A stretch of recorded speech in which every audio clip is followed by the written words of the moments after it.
just opening up the first few fields of short season corn, we were really surprised and thankful for what we found.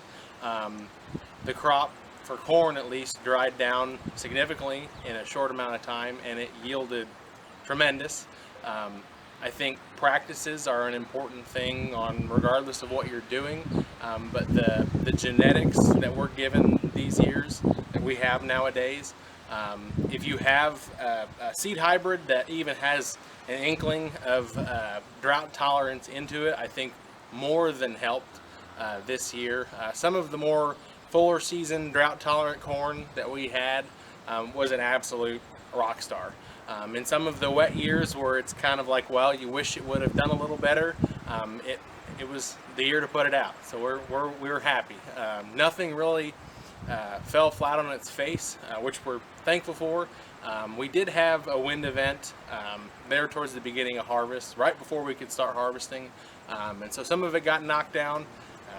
You do the best you can to get it picked back up and you just keep moving. So it was an interesting fall to say the least. So right now we are working on field work where we do tillage. We're making sure that we get our tillage done. We are making plans for fertilizer in the spring. We don't do any fall fertilizer application. It's mostly working ground. The ground that stays no-till, checking to see if it needs any work done. And beyond that, it's a lot of livestock stuff and getting equipment back in the shed cleaned up, ready for storage. A lot of it is livestock. As fall harvest is wrapped up and we get done with our tillage, start having meetings as well with the people we work with and figure out what went right this year, what went wrong this year. Is this a year that you just throw it out of the cards and say it was a toss-up of a year? But making plans and decisions for next year and seeing what we can do better. So input costs are scary for everybody. That's across the board. If you want to raise a good crop, you got to spend money to make money, like a lot of folks say. I'm thankful that we have livestock. I'm thankful that we're always introducing new areas to livestock.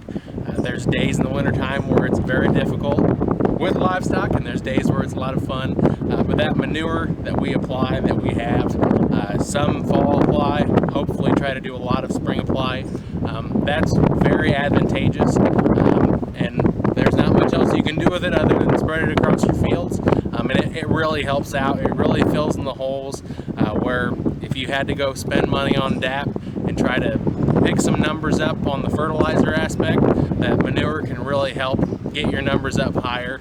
And for the input cost standpoint, that's one of the biggest areas that livestock can help.